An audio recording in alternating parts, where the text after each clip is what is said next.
This episode of The Dig is brought to you by our listeners who support us at patreon.com and by De Gruyter, which has loads of great titles, perfect for Dig listeners like you.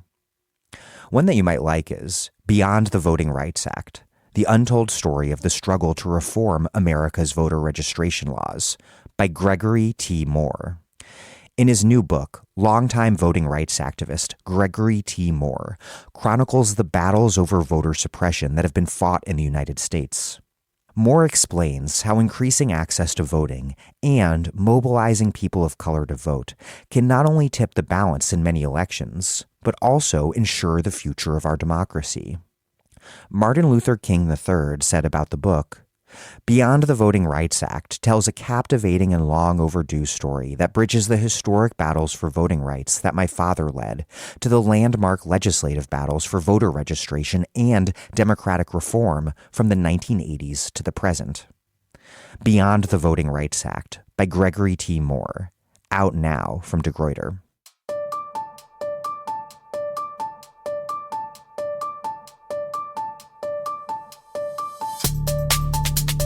Welcome to The Dig, a podcast from Jacobin Magazine.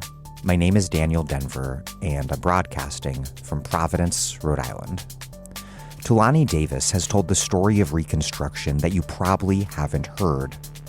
When at least 400,000 enslaved people escaped to Union lines after the onset of the Civil War, followed by the emancipation of another 3.5 million black people, the South and the United States as a whole were changed forever. Freed people built organizations, organizing skills, and political theories that would guide black struggle during Reconstruction's heyday of black Republican political power, through Reconstruction's brutally violent defeat, on to the multiracial populist labor and farmer movements of the late 19th century, through the anti-lynching organizing of the early 20th century, the civil rights movement of the mid-20th century, and really to the present day. Davis is the author of The Emancipation Circuit, Black Activism Forging a Culture of Freedom. It's a truly remarkable work covering every facet of black organization and political power across the South. The Emancipation Circuit that she quite literally maps out is a set of nodes across the region where black organizational, labor, and political power was built during and after the Civil War, under the protection of Union troops and of black self-defense, a set of places linked together as a network by the slave economy's transportation infrastructure. The end of Reconstruction, which was ushered in by massive white terror across the South and Republican Party betrayal in Washington, closed the door on another possible American history that might have been. Had radical Reconstruction succeeded, it would have meant a political, economic, and social revolution in the South, binding poor whites to a black-led political project to build what we might call social democracy, and to crush the planter elite. It was a path tragically not taken that would have remade the entirety of American history thenceforth along radically different lines. But Davis shows that a powerful legacy of popular organization lived on. Before we get rolling, somehow the Dig's listenership has nearly doubled in the last 2 years. Nothing could make me more proud of this show than the fact that it has become a valued political education tool for people doing important organizing work all over the country and all over the world too. But doing this show takes a lot of work from me and from many people who help me put out the show. And that means paying everyone decent money. The only reason we can do that is because listeners contribute to the podcast at patreon.com/thedig. Many podcasts paywall half their episodes to convince you to contribute, which I get. But we do not do that and will not do that because the political education we do is the point of us doing this podcast in the first place. If you can afford to contribute and you appreciate what we're doing here, please kick us a monthly donation now. $5 a month, that's great. That's patreon.com/thedig. A donation of any amount at all, even $1, gets you our wonderful weekly newsletter by email. And it's really good. You can check them all out at thedigradio.com. For $10 or more a month, you get a book or books in the mail, a Dig tote bag, or a Dig mug. Okay, here's Thulani Davis, an interdisciplinary scholar and artist working in history and performance forms who teaches at the University of Wisconsin-Madison. The Emancipation Circuit is her most recent work, but her life's work before she entered academia includes so much more, including the book My Confederate Kinfolk, a 21st century freedwoman discovers her roots. Davis spent the 70s and 80s as a culture critic at the Village Voice. She's written plays, poems, and a novel. She's an opera librettist, and she won a Grammy for writing the liner notes for Aretha Franklin's boxed set, Queen of Soul, The Atlantic Recordings.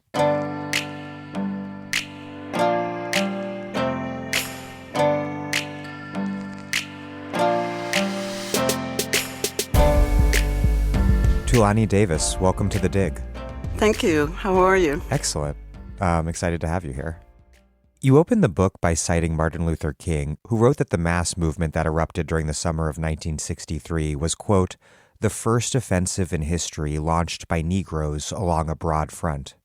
The heroic but spasmodic and isolated slave revolts of the antebellum South had fused, more than a century later, into a simultaneous, massive assault against segregation. Where had the popular memory and historical memorialization of Reconstruction as a massive Black struggle gone at that point? How was it that amongst the most pivotal civil rights leaders of the mid-20th century seemed unaware of the century of Black struggle that preceded his own? Well, I think to the extent that it existed, it was local knowledge. Even in King's movement, they were getting phone calls, from different towns in the South. Like someone called from Brunswick, Georgia, and said they're going to march on Saturday. Very often, he was showing up after a local community had started an action, and he was sort of getting in the front of the parade all the time. But communities were emulating Montgomery all over the South, but not in coordination. But once they decided to take an action, they made that call so that there could be coordination. So I think a lot of the memory of activism is also localized like that in King's time. I, for instance, grew up in a town where all those things happened, but I had no idea my great-grandfather was going to meetings all the time, community meetings, because some policeman shot some Black young man, which was happening in 1868. So that wasn't passed down. And I found that once I dug into the relationships, that they were making efforts to strengthen the size of their community voice, to be in touch with other communities. Also, one of the important things was that to protest the situation before the end of the war, when people were fleeing to army outposts, they all had to direct their protests to the same one commander of the military in their region. So it made sense for them to get together. But I grew up in a town full of descendants of the contrabands who took shelter in Fort Monroe, and I never knew anything about it. So other thing that happened was, and the last time I wrote a book, I speculated that the memories were gone because so many of the activists, particularly voter registrars, were killed. And I thought in places like Mississippi, perhaps they had erased that communal expertise. You write, quote, the main proposition of my contribution to this lacuna is that the first offensive in history launched by Negroes along a broad front was begun by the enslaved during the Civil War, and that its connections to later movements are, 1, a heritable oral regime of knowledge on building social and political formations, and 2, the sustained need to access organizing skills in groups due to the continued lack of protections against systemic injustice and routine violence.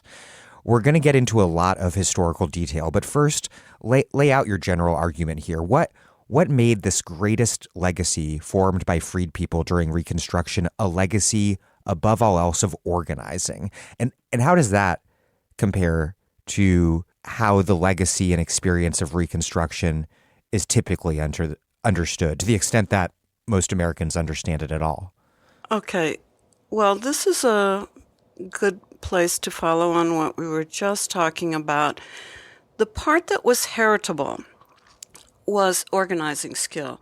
It's just that the organizing skill was practiced in non-political ways after Reconstruction was crushed. In other words, all the organizing they were doing as fugitives from slavery and as freed people early, starting in maybe 1868, involved a lot of organizing around so many different issues that people who were interested in exploring, acquiring land, that was one group. Vendors who were trying to get the taxes that were being levied against them, that was another group. And what was sort of invisible, I think, to the rest of us was that all the organizing skills were maintained and utilized to build churches and to build labor organizations and to go on strike every once in a while. So that was the part that wasn't visible to me years ago before I started going through the research myself. And I realized that they did not just organize communities, they organized, mobilized communities. They always had the goal of taking immediate action on the agenda so that people knew how to not just organize an organization and send out letters and ask for money, but they knew how to put people in the street. They knew how to advertise themselves through the great tradition of parading, which mostly lives on only in Louisiana now, because it too was all over the South, but policed out of existence in a lot of places. So the thing that they created that I think they handed down to this country is how to create mobilized publics. Let's define the Emancipation Circuit, starting with its origins. You write, quote, "The self-liberation or emancipation by flight of at least 400,000 enslaved people, followed by the emancipation of the rest of the 4 million blacks in the South, produced new social formations within a region already marked by uneven development." I think it's often taken for granted how big of a seismic, just fundamental shift this was. How did the movement of those 4 million, first those escaping to Union lines and later those freed by abolition, how did that create this radically new social and political geography across the region? How did that movement of people create the Emancipation Circuit's nodes? And then what connected those nodes so that they formed this circuit across space and that endured over time? The 400,000 people who fled, who were able to leave plantations, they went to ports where U.S. armed forces were landing and had set up at least even a temporary fort. When they arrived there, they produced a new idea for everybody who was there, whether it was missionaries who were there, U.S. soldiers who were there from everywhere, from Wisconsin to New England. All these Union soldiers are there, and for the people who showed up. So in the case of my hometown in Virginia, Hampton, the average population was somewhere between 1,500 and 2,000. That Fort Monroe in my hometown was the first place large numbers of people fled to because it was the first place the Union forces landed. Over a period of the next year, 10,000 slaves are camped out around that fort. That means everyone had a great learning experience. Everyone saw the size of the slave system. They knew they were only seeing one town in Virginia, but 10,000 people is about the size of a town like Charleston at the time, a city. That's more people than anybody was used to seeing in this country at that time. As that happens all down the Atlantic coast, there are 10,000 people in Wilmington and New Bern, North Carolina, just south of there. The people who actually transit from port to port, like the activists and some of the military people, they are really getting a firsthand view of how huge slavery was and how huge the displacement will be. The displacement itself creates all these new entities. One, Black people tended to move slightly away from the forts where they are seeking safety because sometimes they were assaulted, sometimes their blankets and food were taken. It's part of how the Black neighborhood of my hometown was created because they moved a distance that they could walk. But they needed to be in a settlement where they could have men in the community standing guard all night. Sometimes women were assaulted by the soldiers, etc. So this is all new. In a enslaved community on a plantation, they couldn't put guards outside the cabins. So this idea of being able to police for self-defense is new. The meetings that they are having publicly are discussing the idea of having rights. The church services they have in the open air near the forts are become an education for all the Northerners who are there. So there are innumerable ways in which just the movement of the 500,000 creates the idea of new possible futures for anybody who encountered it or read about it. What sorts of collective self-understanding of Black identity began to develop in these camps, and how did that compare to forms of collective identity that had existed under the slave system? Well, people on every farm where they were laboring had a sense of community. They had a system for settling disputes. They had elders everybody listened to, that kind of thing.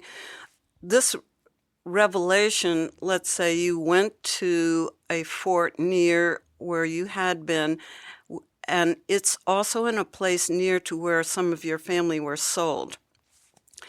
The idea of the size of the community you belong to that is suffering the same issues, displacement, lost family members, violent assaults, starvation, poor clothing and housing, gives them a chance to do two things that are really important. They give testimony to their experience wherever they were enslaved. This becomes public knowledge, and they begin to understand that assaults on women were systemic, things like that. It enlarges their idea of what happened to whom. It is really also a point at which people start to referring to these displaced laborers as them.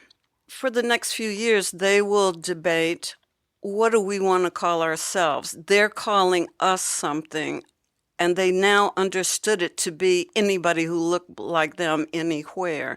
And so in public meetings, they sort of, at least one or two of the intellectuals in the crew would raise issues about, well, Negro isn't quite the right word, blah, blah. One camp in Mississippi sent a letter to one of the authorities saying, we the colored people of Natchez.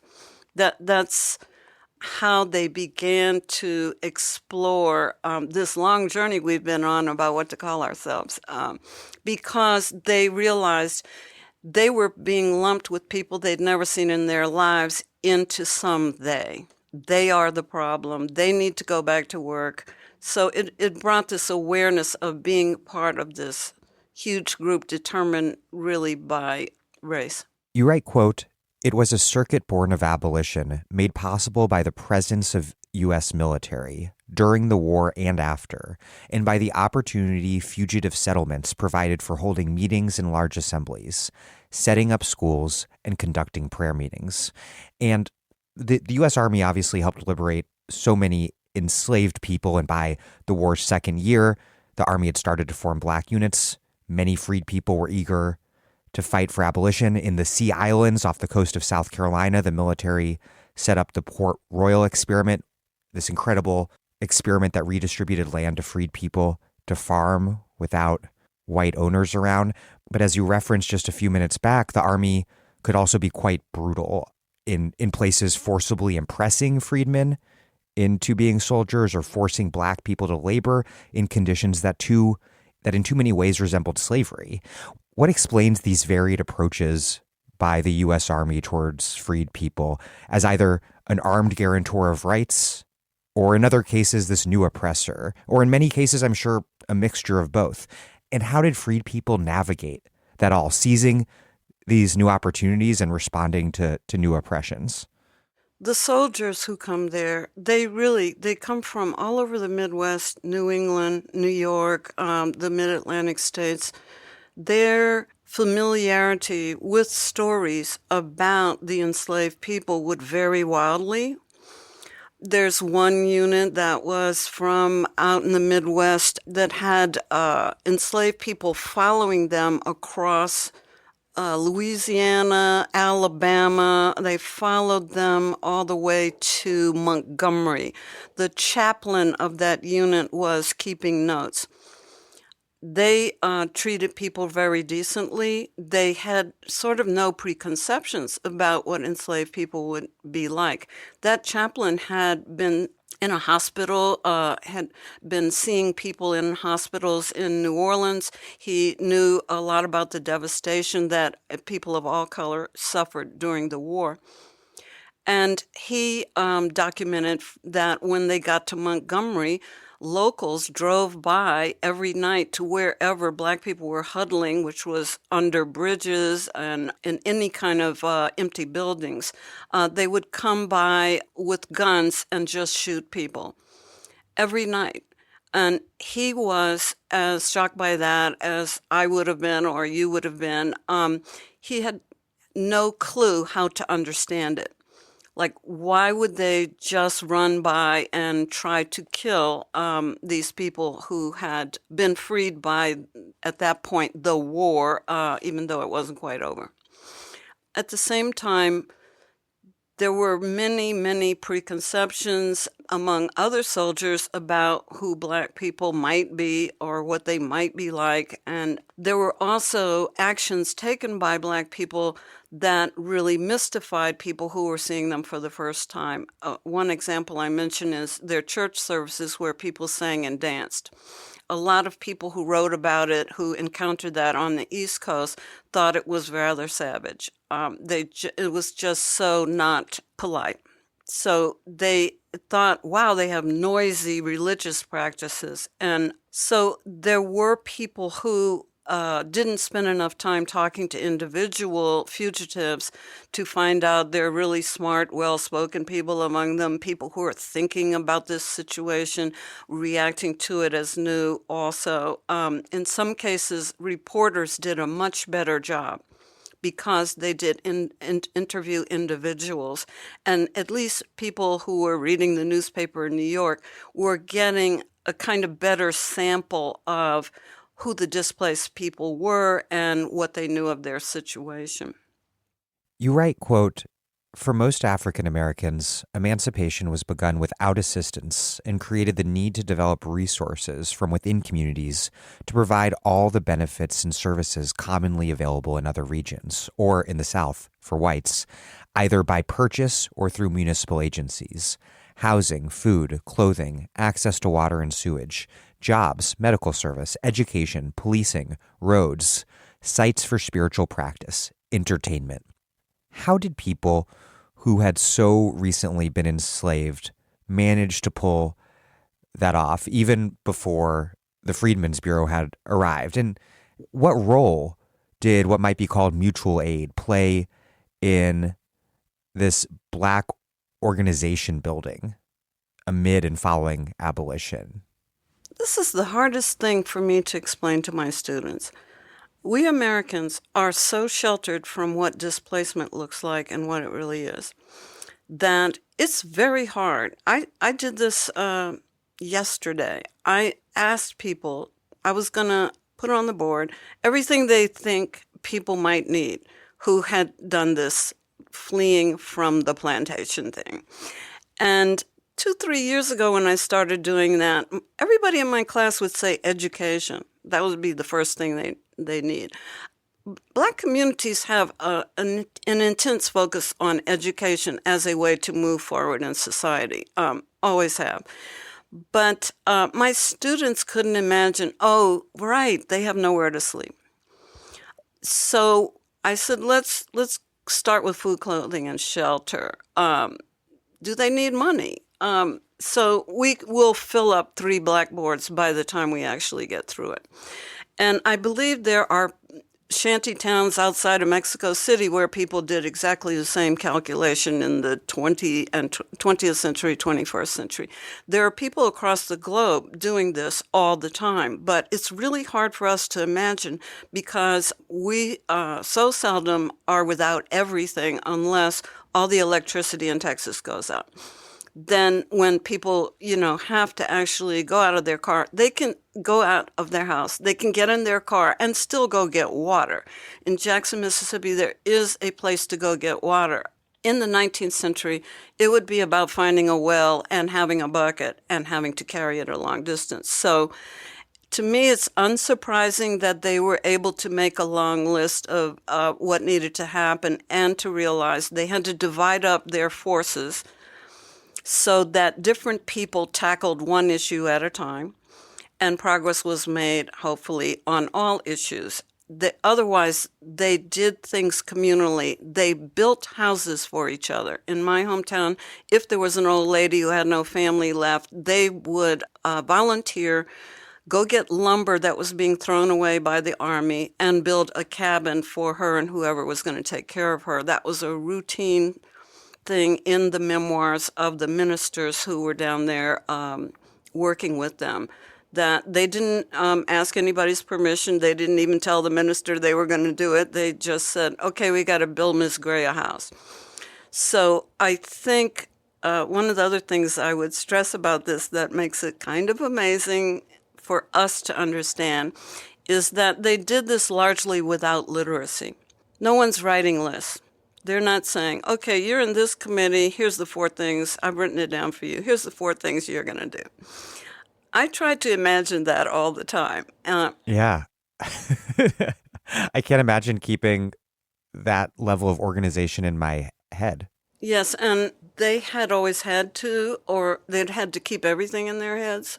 So I'm thinking it wasn't a big stretch. Well, yeah, I think it's important to emphasize that all this organizing, you write that it did not begin with abolition or even with the onset of the war. You write, quote, "The roots of the Emancipation Circuit were in the common wind, the surprisingly effective pattern of communications among enslaved people that could pass news across plantations, counties, regions."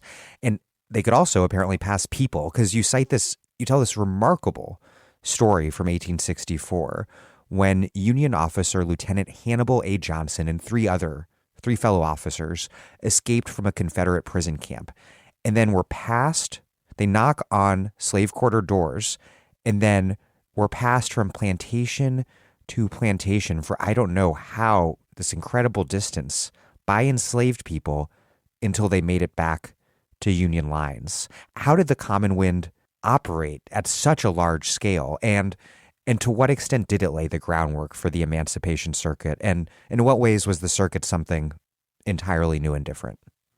The slaves in Tennessee got those guys, South Carolina they started in, they got them 500 miles away. That was the distance. They went Unreal. from Columbia, South Carolina to up into Appalachia to get to Knoxville. And they got 4 white guys that far. The guy writes in his memoir that about 2 weeks into it, they were gaining weight from the food that enslaved people were bringing them to wherever they had hidden them on a plantation. And I just used that because it really stresses the idea that people who were confined to a certain number of acres in a certain state, in a certain county, might have been 1,000 acres, might have been a big place, but most people on those plantations did not get to go to town.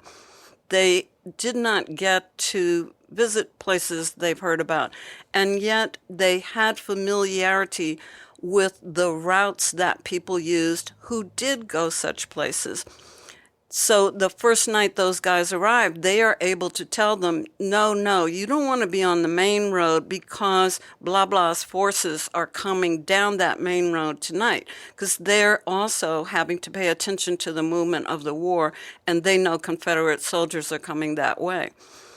And then they have access to food enough to feed these people and then get them all the way into the mountains where they've never been. So I think what happens immediately is that at the end of the war, if those people wanted to go from South Carolina to Knoxville, they already know how to get there or can find out. And this is part of why so many people were able to flee during the war. Of course, they were fleeing to the coastline, but they had information within the community about how to do it, and were able also to remember a mental map that may refer to things in nature, just even to tell them how to keep their bearings, how to keep going north. But they would have also probably been warned of the hazards on the way, like there's a giant marsh you're going to have to go around. I don't know. But that's why, and because their families were sold often to people nearby, people had an interest in communicating with people in the next community over. Maybe they had friends there. But the other thing I was trying to say is that what was invisible to the slavers and the whole police framework for policing slavery was these guys who loaded the trains, who loaded the boats, who sometimes rode on the train from one stop to another. The boatmen who delivered and were out on the waters, the inland waters, for a month at a time on their own, delivering products or moving tobacco.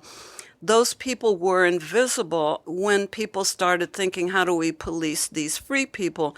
They didn't realize there were people still who were being encouraged to go back in the workforce, who still were going to be communicating with the next town over. So they're busy just objectifying them and saying they're laborers, they need to be back at work. But even back at work, or doing that work, had enabled them to be in contact with people in other communities. Yeah, you write that the circuit route was, quote, trafficked by cotton bales and hogsheads of sugar and tobacco. It's remarkable that it was the economic infrastructure, including the transportation infrastructure laid down by the slave system economy, that shaped this geography of the Emancipation Circuit, dedicated to its opposition to the slave system and the white supremacist attempts to essentially resurrect it. Right. That's because they weren't looking at Black people. So there's a railroad line that ran from, probably still does, from Richmond to Danville, Virginia. And then from Danville, it goes through northern North Carolina and back up into Norfolk. For some reason, that was the route they had to send the tobacco. So if some guys loading in Richmond went on strike, the word went all the way down the line to Danville and over or all the way around to Norfolk, and subsequent strikes might occur. This happened in 1866. Right at the end of the war, they immediately realized if they had been paid $15 a month, or their masters or owners had been paid $15 a month 2 years earlier, 3 years earlier, as free people, they were being offered $10 a month.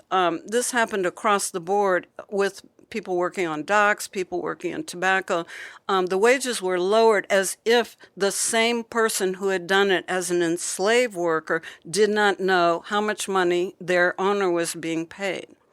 They often had to carry the earnings to the slaveholder.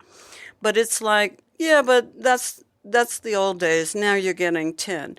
And they can enumerate why it would be impossible to pay rent, see a doctor, put clothes on the children's backs, get school books on that amount of wage. So the strike pattern is enabled by the very pattern of moving tobacco.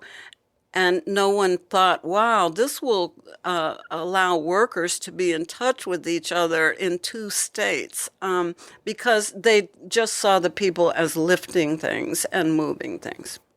Yeah, it's an incredible contradiction in the system. And you cite these tobacco factory workers in Portsmouth, Virginia, who went on strike in 1865, who they pointed out that they'd been hired out by their owners for $12 to $15 a week plus room and board, while they were only taking home $4.50 to $5 a week as wage laborers. And you write, quote, former enslaved people viewed themselves as a laboring class. And of course, so did their white rebel enemies and former enslavers. And it wasn't just that black people were plantation workers. There were also 100,000 skilled black workers, you write, known as mechanics in the parlance of the time, compared to only 20,000 white skilled workers. And you write about one 1865 black mass meeting, which created a document entitled Equal Suffrage, address from the colored citizens of Norfolk, Virginia. It called on black people to form political labor and land associations. They wrote, quote, it is a common assertion by our enemies that this is a white man's country, but even our enemies and old oppressors themselves used to admit, nay, contend for, the urgent necessity of our presence and labor to the national prosperity. The black-run New Orleans Tribune called for authorities to, quote, let the land go into the hands of actual laborers because it was impossible to see the complete and perfect freedom for working men so long as they remain the tools of capital and are deprived of the legitimate product of the sweat of their brow because, in fact, capital is created by labor.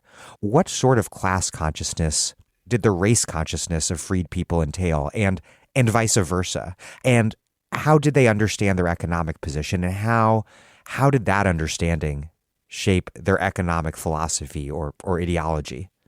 It's one of the reasons that I say in my book, after Reconstruction is crushed, what happens next is mostly labor organizing, because it was fundamental to their understanding of the situation in the first place. So in mass meetings, when people are fugitives, and during the war they're having mass meetings, and after, people cite chapter and verse like they sold my children to pay for another 100 acres of land or whatever.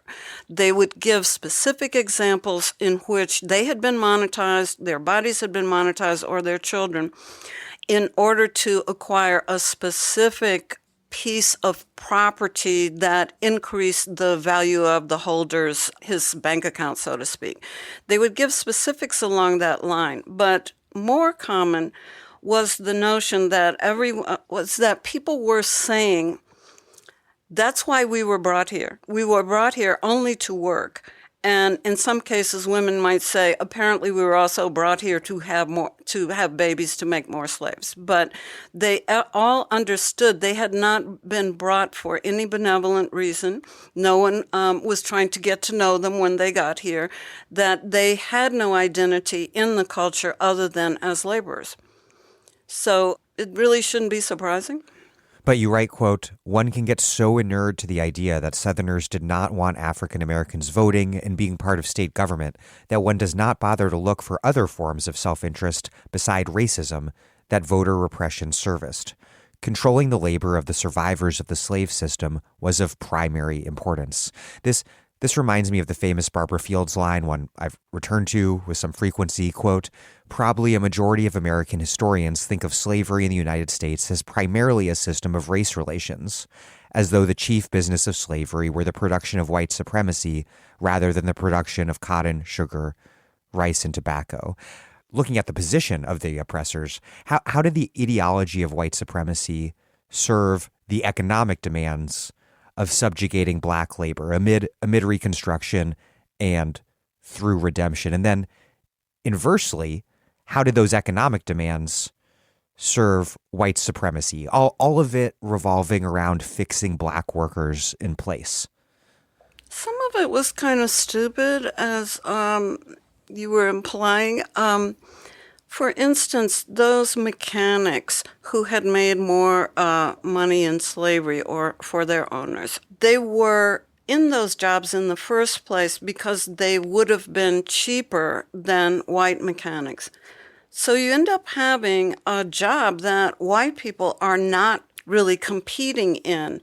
Once slavery ends, white people show up for the mechanics jobs, assuming that everybody's desperate for labor because some of those enslaved people fled or moved.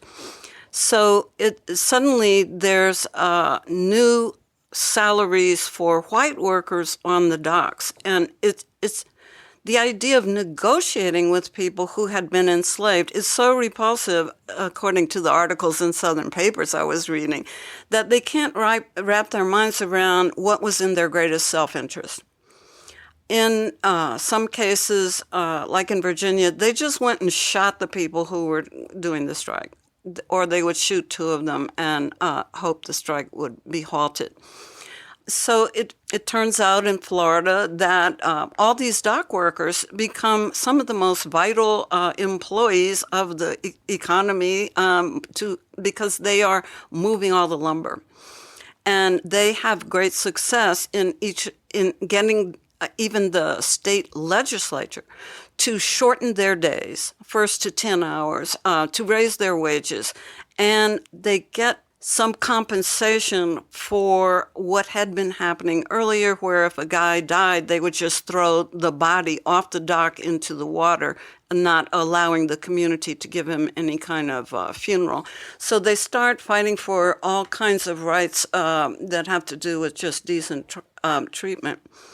And in the South, there's so much is done on a client basis. A lot of the small town economies are built on clientelism, so that people are accustomed to saying, I will put you out of business if you don't speak to me the way I want you to speak to me. It's so self-indulgent. It's not practical. It's not necessarily smart business.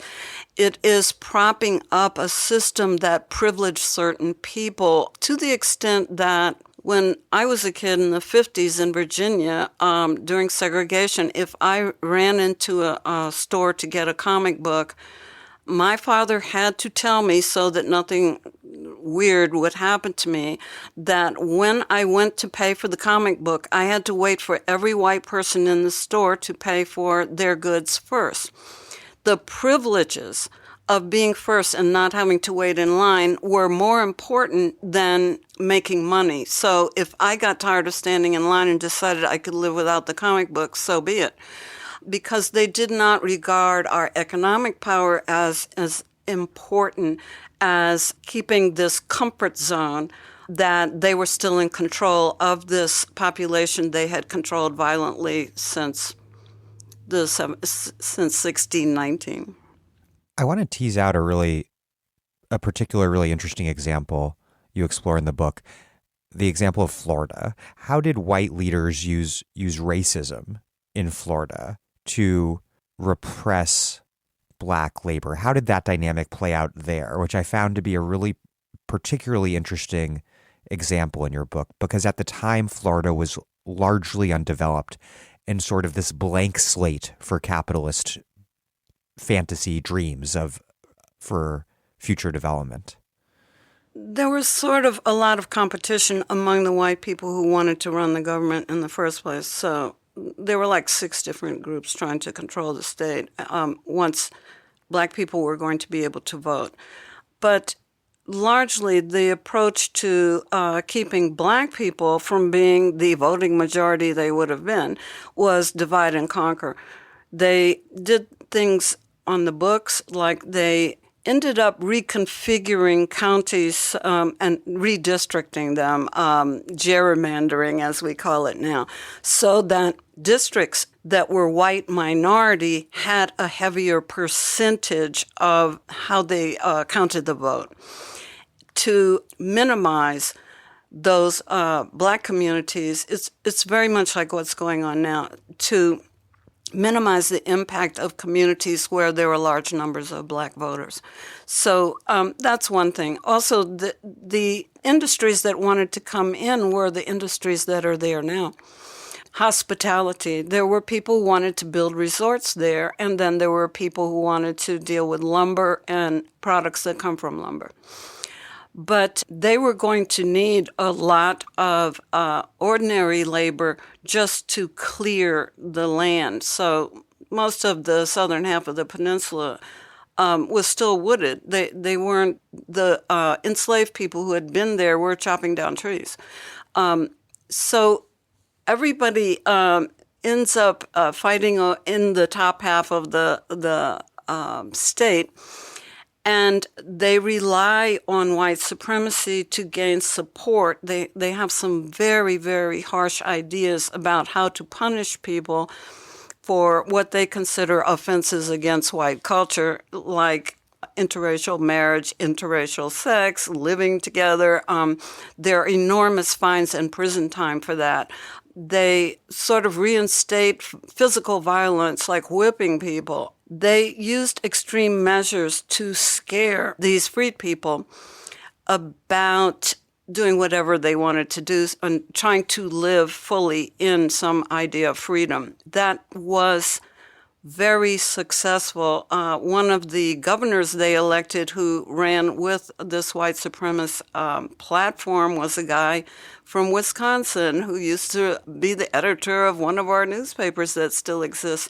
It was kind of a gravy train. So they had 5 or 6 governors who weren't even from Florida or even near Florida who saw this purely as a kind of great exploit to come in, and using white supremacy was a no-brainer for them and may not have had anything to do with what they really felt, but it was a key tool to dealing with both the corporate entities that wanted to come in, who also accepted the white supremacy, and dealing with the locals and trying to enhance the power of white Floridians.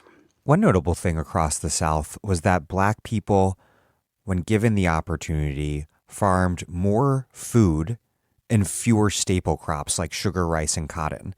How did freed people relate to and theorize land and agriculture from the perspective of a rural laboring class? Well, these people had been underfed probably their entire lives, regardless of how old they were. Food was very important, and also variety in food, because the food that was handed out also was not rich in, kale, turnips, things you need. So they were trying to have a more diverse diet also, and one that they could be in greater control of.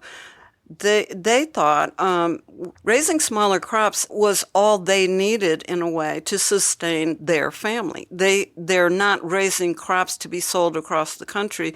They could go with a fewer number of acres of crops that they could themselves transport and sell.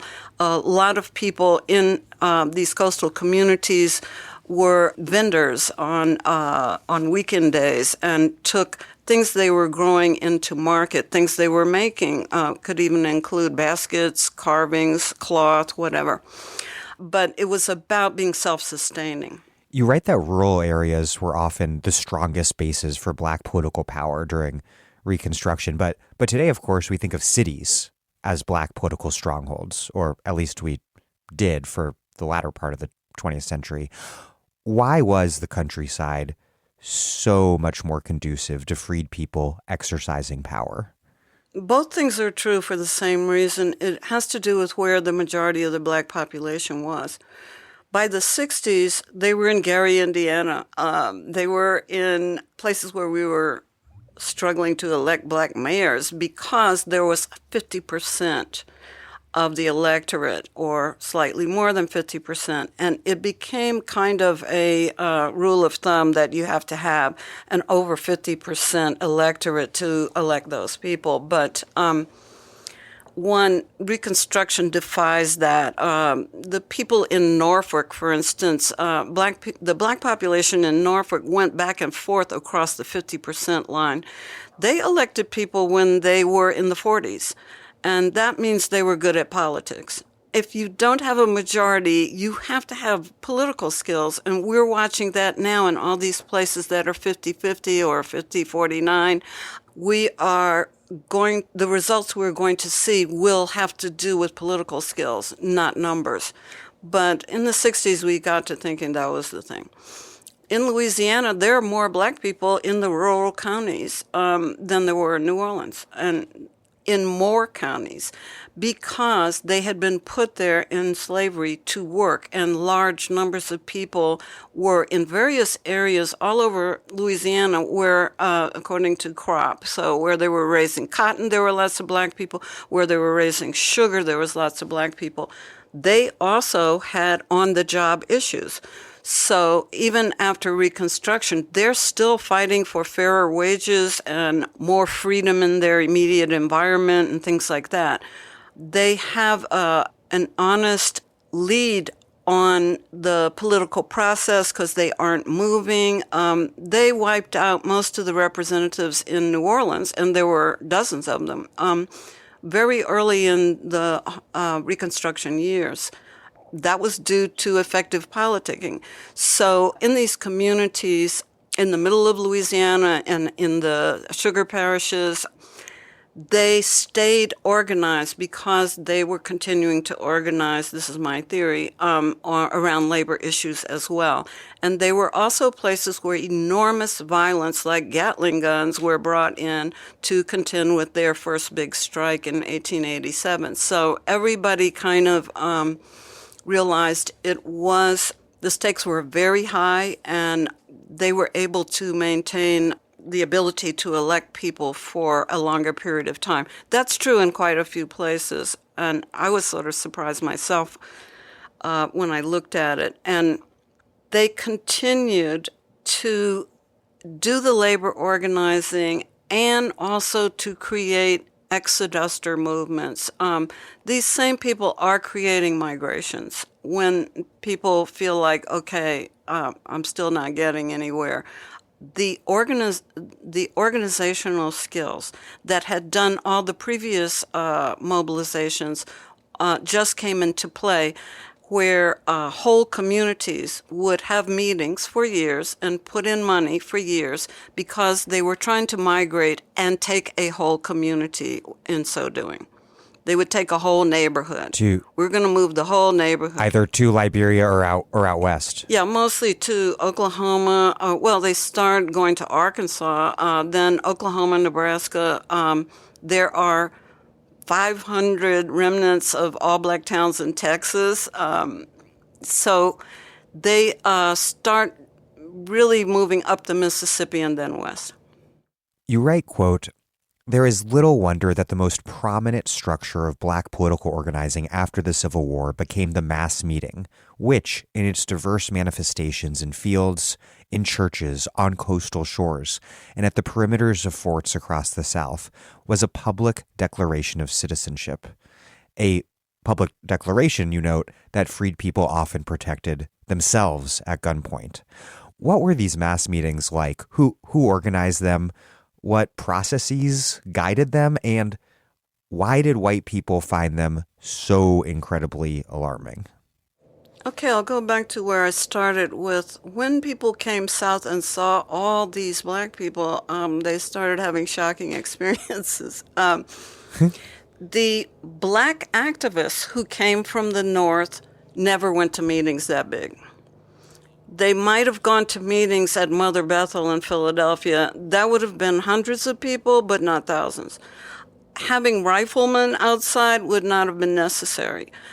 So there, even among the activists who were born in the South and born in slavery, they found their letters are full of emotions of being overwhelmed and empowered just by seeing all these people so anxious to hear about what their rights might be. People who had come prepared to guard them from local whites who were going to threaten them, which also happened. So the community already knows what pond they're swimming in. It's the outsiders who don't know. So I use this example from a black folklore where Sister Goose wants to go swim in the fox's pond, and everybody keeps telling her, no, that's the fox's pond. Don't do that. You'll get eaten. And she does it anyway. And the moral of the story is you have to know what the pond is that you're swimming in. And this is something enslaved people were experts on. And in many ways, they had to train the outsiders who came in as to how to organize in the South just by enlarging the vision of what they were doing on a small scale. And they also had, from whatever the practice was, for self-governance among enslaved communities, enslaved quarters, that was a practice that listened to elders, allowed women to speak, and perhaps children. In these public meetings, women and children speak at will, so I assume they're used to doing so. And I believe that to have come from understanding throughout the South in enslaved camps that women were at the same risk or greater risk and suffering the same traumas or unique traumas, and children as well as any of the men. They had as much at stake when they broke the rules, when they went to secret meetings in the woods. Everybody's life was at stake equally. So coming into freedom, women are much more enabled in terms of speaking in public than maybe white women in Victorian America. So this was quite amazing to some of the reporters who came. You write, quote, "The foundational structures for community building and activism of all sorts emerged from a matrix of early benevolent societies and trade associations with overlapping membership and local roots." What were these mutual benefit societies and secret orders, which were, you write, in fact, more numerous than black churches? Black churches, of course, have long been the reference point, though, for understanding black organization. Meanwhile, civic organization has long been noted as this distinctive feature of American society since at least de Tocqueville. What do we see that's otherwise obscured when we look at these black civic organizations and not just the black church? Take New Orleans. In the 19th century, they had something like 224 black associations that did different things. Daycare, Mechanics Association, Domestics Association, all kinds of women's groups. They didn't have 224 black churches. The churches were very important. But what seems important to me is if you live in a certain neighborhood, you might belong to 5 associations overlapping your different interests in life. So you might belong to the Mechanics Association that's based on the docks and is downtown, but has meetings in your neighborhood, because some of these associations went by district. And so there'd be somebody who was in charge of that association in each district of New Orleans.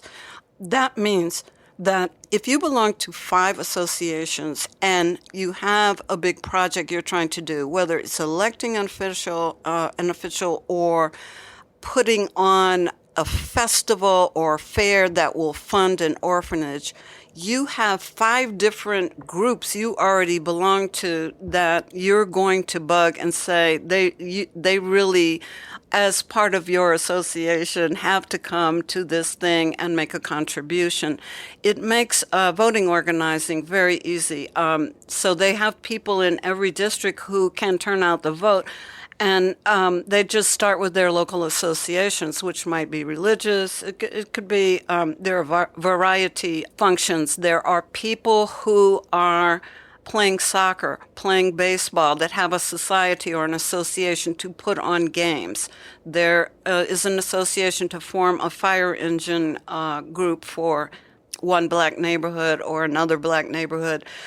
They have to do it that way because the fire trucks, there are no city fire trucks necessarily, but the local fire trucks, wherever you are, whether it's Atlanta or in a small town, they're not coming to the black neighborhood. So one of the first things black people did was to try to buy fire engines for their neighborhoods. So to me, there's such an ability to mobilize all the black people in a city because of this plethora of organizations. Sorry. You write, quote, "What is so compelling about the situation facing freed people at abolition and their responses to it is that they constitute the purest definition of political struggle, making themselves heard recognized as part of the American polity. When the 4 million began to speak, a challenge was made to every existing institution in society.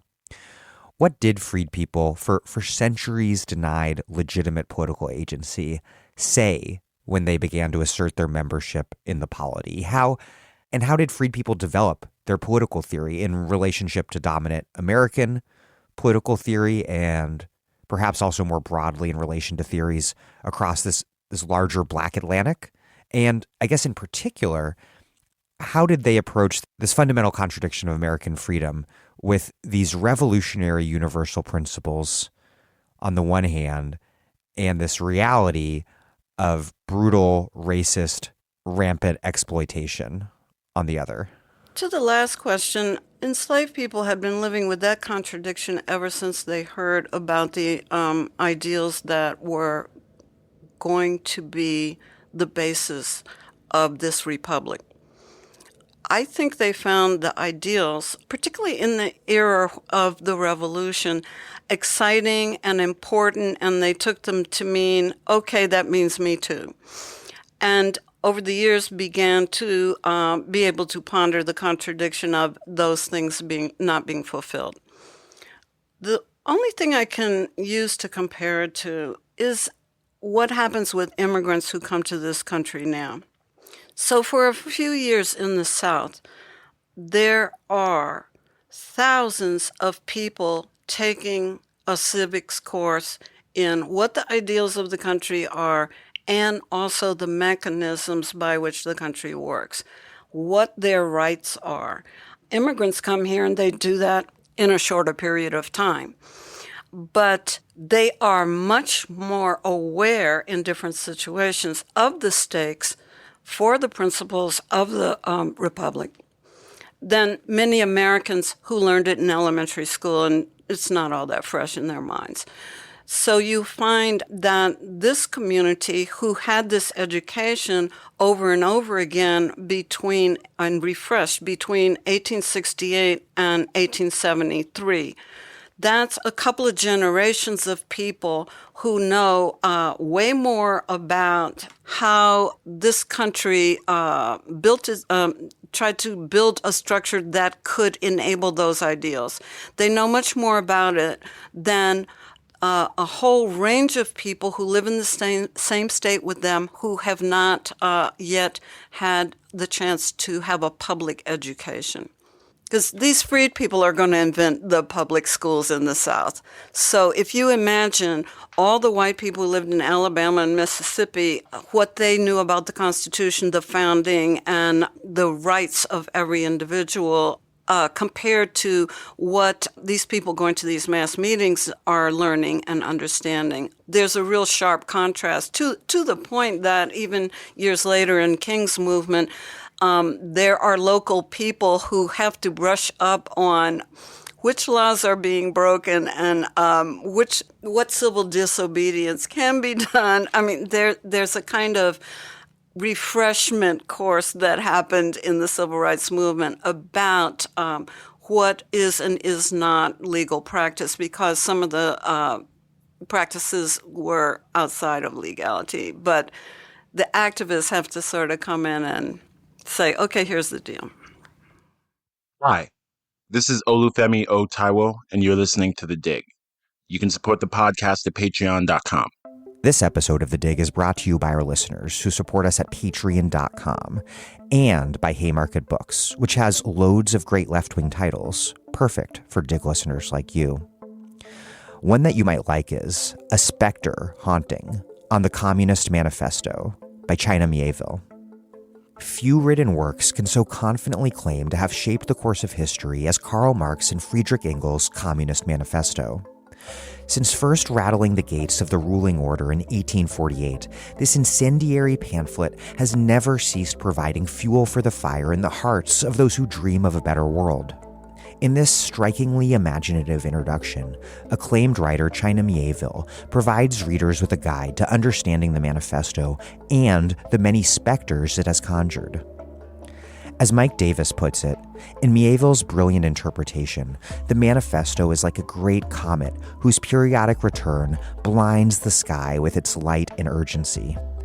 Read this and be dazzled by its contemporaneity.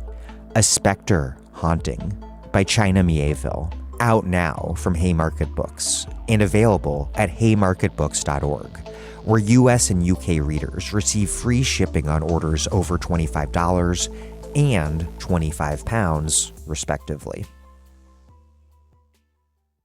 You write about a Tennessee Freed People convention in Nashville that took place in 1865 and that it resolved to make a census of the state's entire black population, quote, so that the world may know our true condition. They also thanked Friends of the Race and requested, quote, a continuance of their exertion in our behalf until we arrive at the fullness of citizenship. And you also write about the State Convention of the Colored People of North Carolina and their celebration of the U.S. recognizing Haiti and Liberia, and about an 1869 Georgia State Colored Convention in Macon that you write, quote, welcomed Chinese laborers to the United States. How did freed people theorize their relationship to a obviously very politically divided white American majority, and then also to the rest of the world?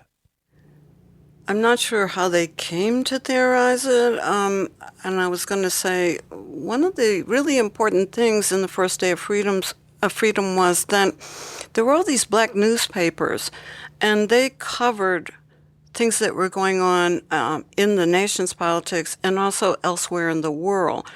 And they paid attention to other places in the world where people of color were trying to make change. So I think the common wind that is bringing sort of revolutionary ideas to the ports of the South before Nat Turner's time is also bringing news of other people seeking to live by the ideals of a republic in which every person's vote matters and everyone has the chance to pursue their possible futures. The revolution in Haiti was really huge news in black communities in the South, and it went on long enough for a lot of them to hear about it. And the people who supported some of the freed people in Louisiana were people who had supported the Haitian Revolution from their apartments in Paris. So there is an intellectual wing attending Reconstruction that makes these international ties as well. The activists who came from the North, who were black people who had been well educated, also by giving the same speeches over and over again and acquainting people with the parts of the world they were watching, whatever they had learned about Africa. One or two of them had been to Africa. They are continuing to feed this hunger that was in the South about news of the rest of the world and what world they were now trying to fit themselves into. Because they didn't have a place in the world. They had a place in a locality, in a local geography.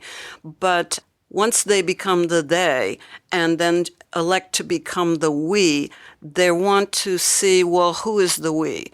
One of the things that all of these communities did was try to get information on their black communities, like how many people are living there, what are their experiences with violence in their local area. They are documenting assaults on people who are part of the voting system that they've set up, all that. And there's a desire to define the we. Americans, when they formed a state and decided, okay, we're going to be an independent republic, there are all kinds of people who wrote about who we is. What is the we of being a citizen of the United States? People coming out of slavery were also trying to define the breadth and territory of the we. So when Thomas Jefferson said we the first time, Louisiana and the rest of the West wasn't part of that geography.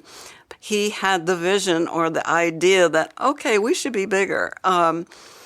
And you could imagine it that way, that people who are conceiving of themselves as a we, because it's more powerful being a we than being an I, they are trying to judge what is the breadth of that. Are Black people in the North treated like we're treated? That's a question. It was a question that got answered. Well, those people in Haiti, they're going to run a whole country. Can we do that? It just raises all these questions about how to conceive of yourself as an individual, your family and community, and also your possible futures. I want to talk about the outsiders that the Civil War and then abolition brought to the Black South, something you just referenced. You tell so many incredible stories on this count. You write about Thomas Bain, who escaped to New Bedford, Massachusetts, where he became literate, worked, I believe, as a dentist, and held office before returning south to become a Reconstruction leader in Norfolk, Virginia. Or James T. Rapier, who was born free in Alabama, admitted to the bar in Canada, and would later be a U.S. congressman from Alabama. And then during the war, there was the military aid provided by Harriet Tubman, who was sent by Massachusetts Governor John Andres to Beaufort, South Carolina, to work with fugitives and also to build a network of enslaved spies, and also where she led the famous Combahee River Raid in 1863. In North Carolina, Abraham Galloway, he had escaped to Philadelphia and then to Canada. He likewise came back south to develop this network of spies behind enemy lines. What was this northern network of Black leaders, both escaped enslaved people and Black people born free? And what role did they play to shape the politics of Black Reconstruction when they moved south? Well, they prove my contention that Blackness is a training ground for overachievement. Those people were even more extraordinary than that. Most of them wrote books about their experience. It's one of the ways we sort of know something about it. They also went through all kinds of political changes themselves. So one of the things I find really interesting about them is they were abolitionists in the North, and they come south and they see the epic size of what's going on, what the South actually is. And they also realize they cannot just preach to the people they're trying to help. They have to listen and learn. And they all have transcendent or experiences. One, just seeing the masses of people who are escaping from slavery. That was, it's hard for me to even imagine, but it was life-changing according to what they wrote for them. It was empowering in a way that being free in the North was not or hadn't become yet. So if they went to an open field on a hot day to talk to Black people about their rights, and there's 3,000 people there and armed guards ringing the lawn where you're going to go after you have been threatened by people, after you get on the train, and you're walking to the lawn to talk to these 3,000 Black people. A white group has come and threatened your life. We're going to kill you. You go up there, and there's all these people with arms. In one case, the guy said most of the people there were carrying weapons. And he said, I just went up there and did my thing, and I was really great that day. I'm paraphrasing, but those experiences were continually empowering for them. So it sort of amped up what the stakes were. They would try to do this other more difficult thing. And it also made them start drawing the lines on what was unacceptable. So when they start just cutting the pay of teachers in a school in New Orleans, they start to say, no, the people who have fled to New Orleans, these are single mothers. They cannot just pay you more money. You're going to have to supply books. You're going to have to find a way for us to have teachers paid, etc. It sort of cured their weariness. So I think, in a sense, it kept them very driven. They also, some of them went through several different kinds of causes in the as their life went on. So they got into various forms of organizing, I'll put it that way. And they took time to write a book. It's just amazing. They were really able to provide a kind of quick method of doing things like spreading your ideas, producing documents, organizing skills that were, in a sense, in some cases, borrowed from urban churches in the North, where they were organizing large communities, such as these people were finding in the South. Several of them wrote for such publications, and many of them were ministers. So they knew a lot about organizing, finding people in the community who will make good leaders, people who have just identifying other people, total strangers, who might have good skills for the kind of work they're doing. They found that the population was really good at memorizing stuff, and so they used rote learning, where they would teach everybody at the meeting all these principles and ideas and have them memorize it and go to another community and teach another group. So there was a kind of resourcefulness among those people that was very, very helpful. I want to talk about those northern churches because alongside teachers, which you've touched on and off throughout this interview, churches were some of the earliest people from churches, ministers, missionaries, were some of the earliest and most numerous outside arrivals to the South. And in particular, we're talking about the African Methodist Episcopal, or AME, church, a northern Black church preaching to Southern freed people. What sort of theology and ideology did those northern Black missionaries bring to the South? You write, quote, "Like other groups sending organizers to the South, the AME preached industry, thrift, sobriety, and self-reliance. But the church's theology and political ideology perhaps helped nurture the emerging radicalism of Southern Blacks." What was the AME church of this era, and what happened when it encountered Black life and politics in the South?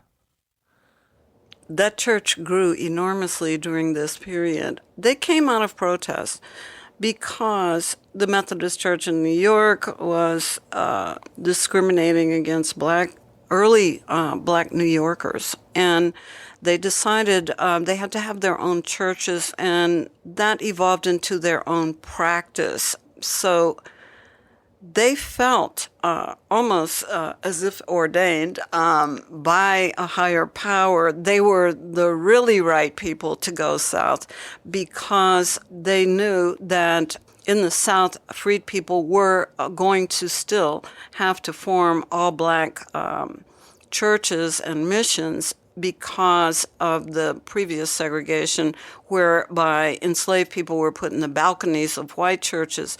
They even knew, for one thing, that finding buildings to have church in could be a challenge. And some of those ministers even went after the white Methodist Church and just said, why don't you turn over one church in this city for Black freed people to have their own church? That took a while, but they had some success with that.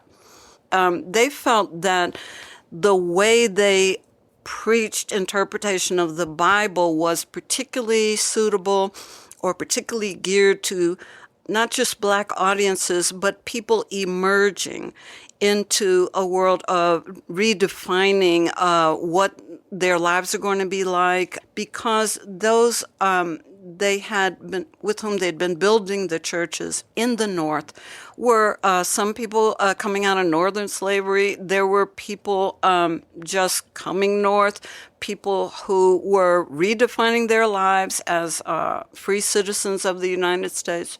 They had members who could vote in some states, who could not vote in others. They understood the community building process. So I think in that regard, they were correct in their assessment as to how helpful they could be. The particular ministers they sent south were also very unique and just empowered individuals who started lots of congregations. And then those congregations later built churches, so that in places like Florida, by 1868, the AME Church is one of the players in all those factions that are vying for black votes there. So they did amazing work. How did abolition impact gender relations and freed women's position in the South? You're right that there were pressures for freed men and women to emulate patriarchal white families, but also struggles to remake black families separated by the slave system. And then the pressure for everyone to earn a wage to survive within this new wage labor market. Meanwhile, freed women were not only unable to secure financial support from the slave owners who had forced them to bear children, they also had to fight to claim their own parental rights, as their children were being forced into so-called apprenticeships, often with their former slave owners. This is where the lens of slavery helps you to understand that you may have to change the world. So those women, one, were already empowered to participate in political discussion or whatever. They were probably pretty well empowered in their households also. Just saying. They probably spoke up at will. They are, in a sense, better suited for some of these decisions than white women in Victorian America. They have possibly lost a partner already. They possibly have had more than one man in their life or partner in their life. That would be unusual. Slavery may have set a goal for them to choose their own partner for the first time. There have to have been women who had never had a chance to choose their own partner. So they're looking at freedom in a slightly different way than men would. Men have people preaching at them about patriarchy, and they have to be the man and the head of the household. But in the enslaved community, the head of the household was the slave owner. He was head of all households. And so I think women come out of this experience somewhat well-equipped to go work in the wage-earning world, and also really clear about what they do and they don't want to do. So a lot of people want to be self-employed, run their own laundry business or whatever, so that they are not exposed to assault in the homes of people who might hire them as domestics. They want to choose their own partners, raise their own children. They are seeking means to educate their children. They have ideas about, for instance, domestic violence. A black woman in the 19th century brings the first court case for domestic violence, and she wins in Alabama. No one had gone to court for that anywhere. Black women are looking at freedom as a way to change a lot of things. So if they had sold a woman's husband away and she had children, and she manages to figure out how she can rent a cabin on a farm and raise a crop with her two daughters, in the case of one woman who had two daughters, she's got a piece of land, and she's assuming custody of her daughters, who are 11 and 13, something like that. We would consider that all natural, but women didn't really have custody of children in the 19th century. Some man owned the children just the way they owned the mother of the children. So I'm putting this in a very plain language, but a black woman goes to court because her former owner had the local sheriff in her town come bust down the door in the middle of the night, take her two daughters away, put them in jail to be delivered to the former slave owner the next day, because the former slave owner went to a judge in his county, and he's a judge too, and said, he went to a judge in her county and said, I need to apprentice so-and-so's daughters. So she suddenly, she has the vision of living in a cabin and making a living with her two daughters. She has to envision going to court as a woman for custody of her children. That didn't happen at that time, but she went to court anyway. A number of women went to court to get custody of their children, although this was considered, very far out. Like, what, a woman's going to take care of her children without a husband? No. And that was probably the basis on which the slave owner got a judge to take her children away from her. Then married couples, they were encouraged to get married. Married couples had the same problem, trying to get custody of their children. The idea being, in both cases, that Black people weren't able to raise children, even though a lot of Black women had been raising lots of planters' children. Including planters' children that they had born themselves. Yes. And their children. Yes. So I think they had an array of skills that the children they raised in the planter's household may not have. They may not know how to sew and cook after working in the fields all day and then go out and shift to cleaning house for a living. Many of the children they may have raised would never have to do any of those things. And so what happens in a way is that some of these Black women who go to court and set some of these precedents, the precedents are ignored because Black people were doing it.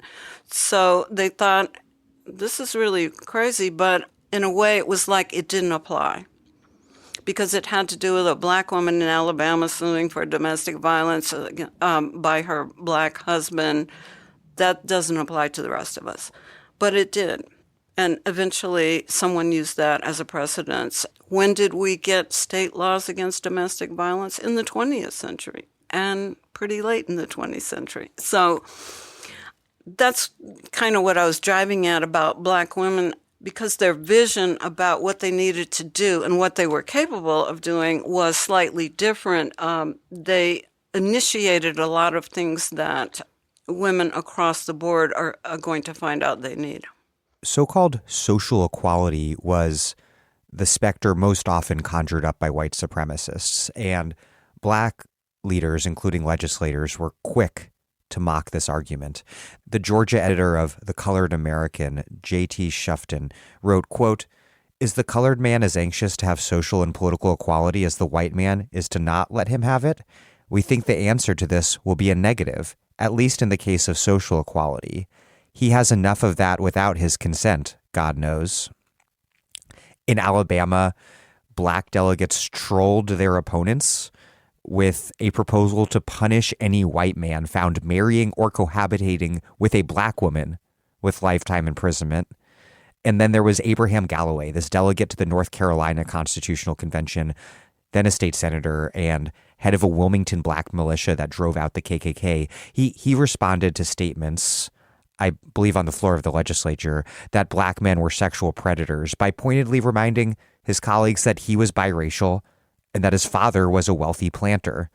How did this incredibly perverse dynamic operate, with biracial families coercively created and then denied under the slave system, and then denied and disavowed after abolition as well? And then how does that denial get turned upside down and reconfigured into this racist fantasy with white supremacists holding up the specter of Black rape and social equality as the principal threat to the social order?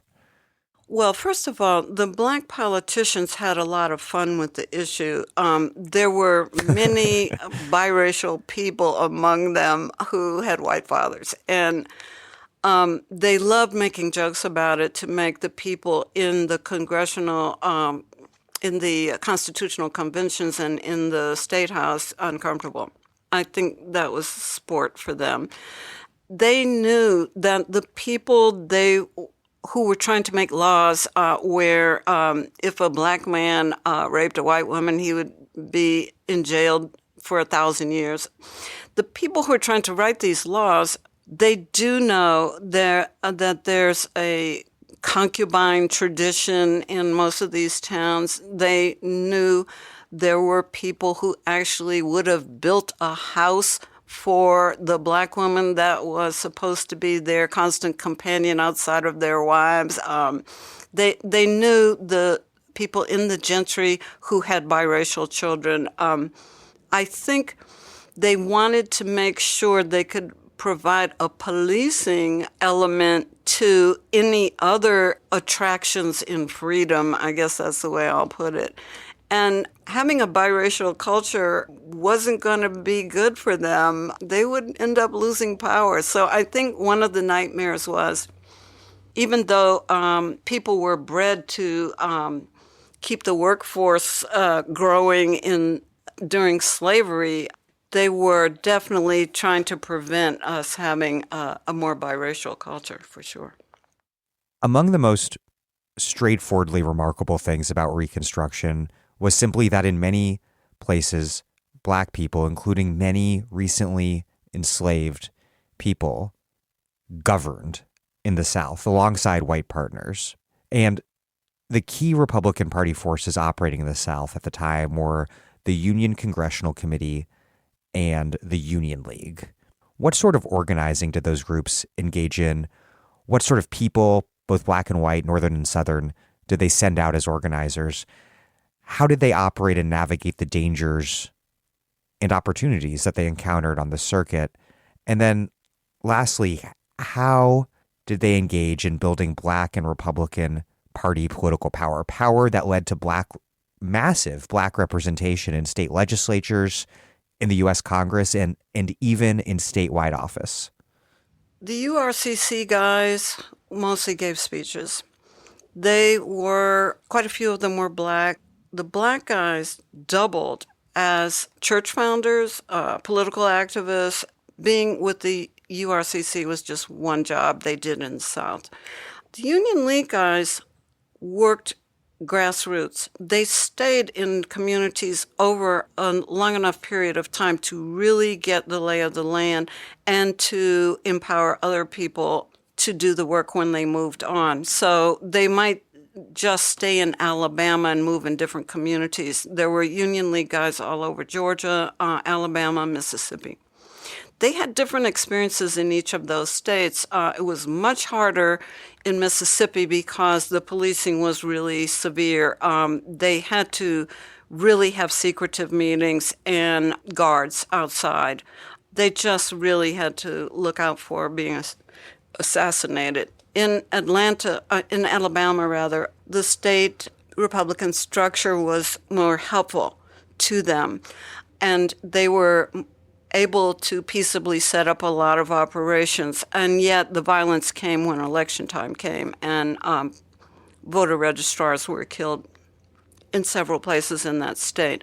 So they had a real experience, I would say comparable to people who went on the freedom rides or who did freedom summers in the South in the 60s.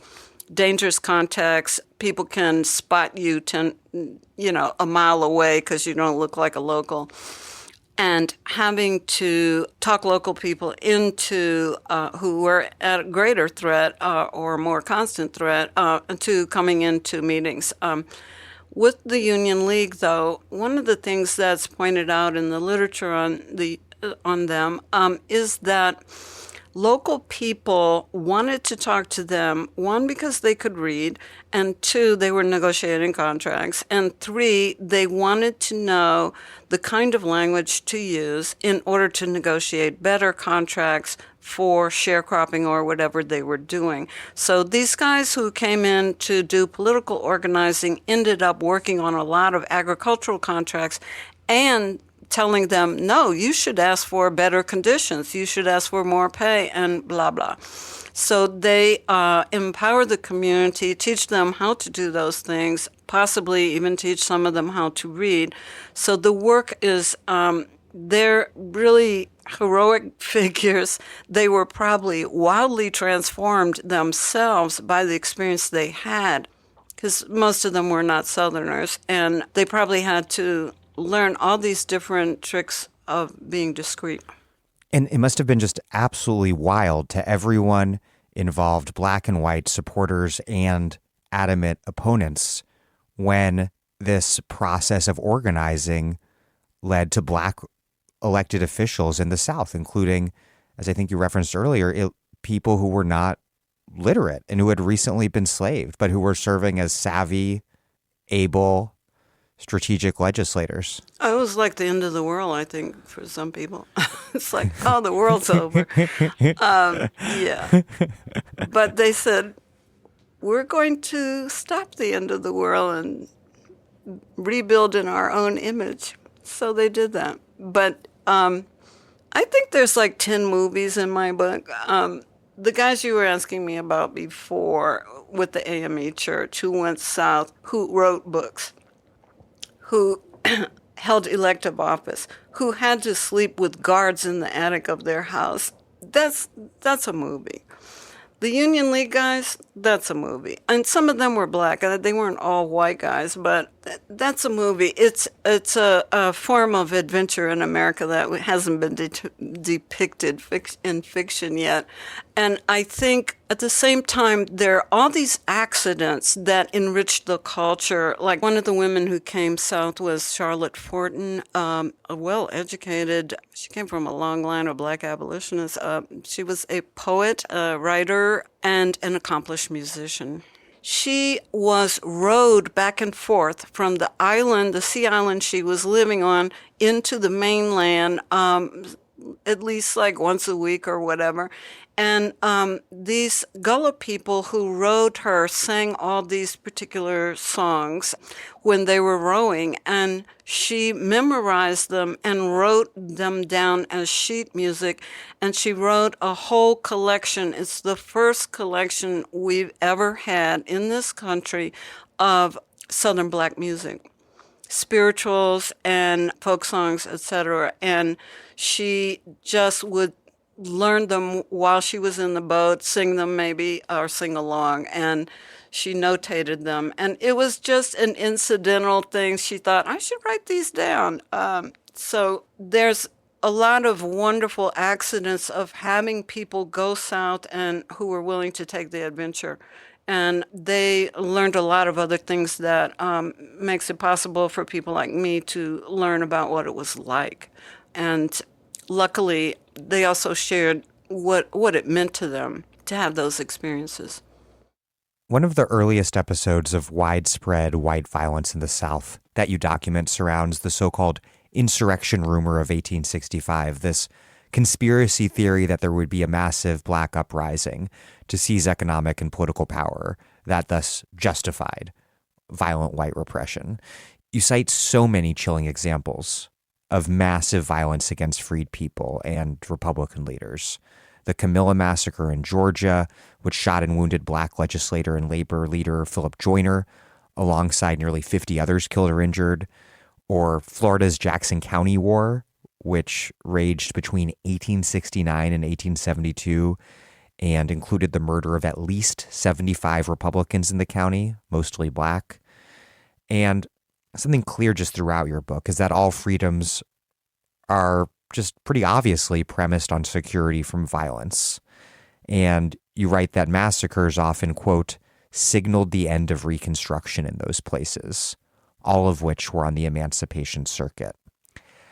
How did the everyday violence against freed people, which was routine across the South amid the war and after it ended, how did that everyday violence develop into this more comprehensive plan or strategy to use mass terrorism to successfully repress the Black vote, eliminate Black representation, scare off white moderates, and reinstate white supremacist rule? It evolved, I guess, in a way similar to the way Black people and their success at mobilization evolved. They would hear about something somebody did in another state. In South Carolina, for instance, they had these guys called the Red Shirts. But they had lots of groups, and they had guys who would come over the state line from Georgia to assist. If you think of it as a kind of another circuit, one of the things I say about the maps in my book is that if you see in the maps if you look at the maps and see the political activity that Black people made, you are also looking at a map of white violence, because the reception of that activity was they would have violence in that area pretty much. The exceptions to that being that in areas where there were 5 Black people for every 1 white person, they didn't have a lot of white terror. So in the Low Country in South Carolina, they had less of a problem with white violence. The places where it most often happens is the places of easiest opportunity. So counties that had a small Black population were easy to terrorize. If there's only 10 Black farms in the county, they just go by those 10 farms, take all their guns in the middle of the night and say, we don't want to hear about you voting. Also, loss of jobs was a big part of that drive to control the Black vote, if not to eliminate it. There are, in the book, there's a lot of information about how they did it. It was organized, and the last-ditch effort was stuff the ballot box. They very often would just ride by somebody's house and say, you'll be a dead person. So some of those things are still afoot. People are still thinking like, okay, we'll just change the votes. In the Mississippi plan, that was like point number 4 or 5, change the ballots. There was no such thing as a Black person who would be in charge of the balloting center, the polling place, or the ballot boxes. So I'm sure in some cases they just counted in whoever it was they wanted to win. You write, quote, "The freed politics that began to emerge in the late 1860s would stand at the margins of radical Republican ideology, with Pennsylvania Congressman Thaddeus Stevens in linking economic opportunity and political equality. And while some Republicans considered getting the ballot a higher priority than getting 40 acres of arable land, Blacks knew they needed both." What was that connection, and what might a combined political and economic revolution in the South have looked like? What sort of path could Reconstruction have taken that might have permanently secured Black political and economic power, binded poor whites to the project, and used federal force to permanently repress white rebel planter elite resistance? 2 examples. The laws that Republicans passed in Reconstruction, many of which were devised by Black people to help Black people and poor white people, helped build a white middle class in the South. You could no longer be put in jail because you had debts, which the head of the household would be the person who would go to jail, and then there's no one making a living. So this was something Black people thought would be a useful law, that you couldn't go be put in jail for being poor. I think they tried to think of ways in which how to lift people at the bottom. So there needed to be public health care, things like that.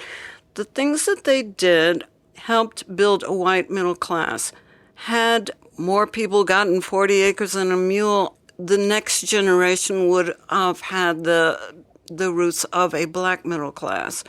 And if they had been able to take advantage of the laws they themselves passed, a Black middle class would have arisen just as the white one began to arise. So the South was a few rich people and a lot of very poor people.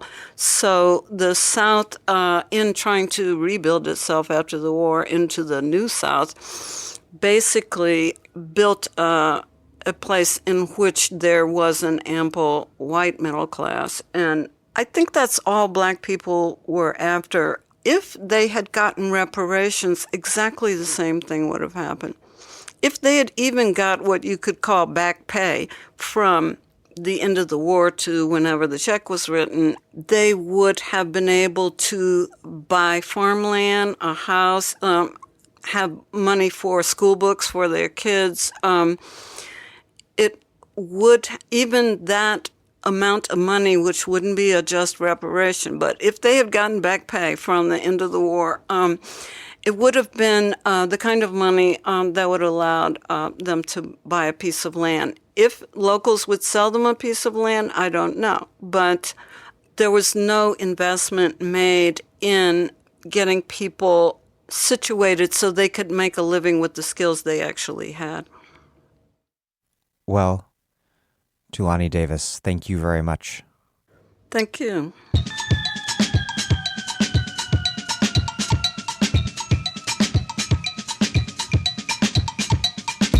Thulani Davis is an interdisciplinary scholar and artist working in history and performance forms who teaches at the University of Wisconsin-Madison.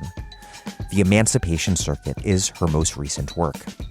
Thank you for listening to The Dig from Jacobin Magazine. As Marx once said, after noting in 1862 that, so far, we have only witnessed the first act of civil war, the constitutional waging of war. The second act, the revolutionary waging of war, is at hand. While other podcasts have only interpreted the world in various ways, our point is to change it. We're posting new episodes every week. The Dig was produced by Alex Lewis and recorded at WBRU in Providence. Music by Jeffrey Brodsky. Our communications coordinator is Tamuz Frankel. Our senior advisors are Thea Rio Francos and Ben Miéville. Check out our vast archives at thedigradio.com. Follow us on Twitter at thedigradio, and please find us wherever you get podcasts and subscribe. If it's on iTunes, you can also, please, leave us a nice review. Those reviews help introduce us to new listeners, but what really does that is you telling other people about the podcast, why you listen to it, why you like it, why they should listen to it because they will likely like it, etc. Please make propaganda for us. And do find us at patreon.com and make a monthly contribution to keep this operation up and running strong. Even a few bucks a month is huge.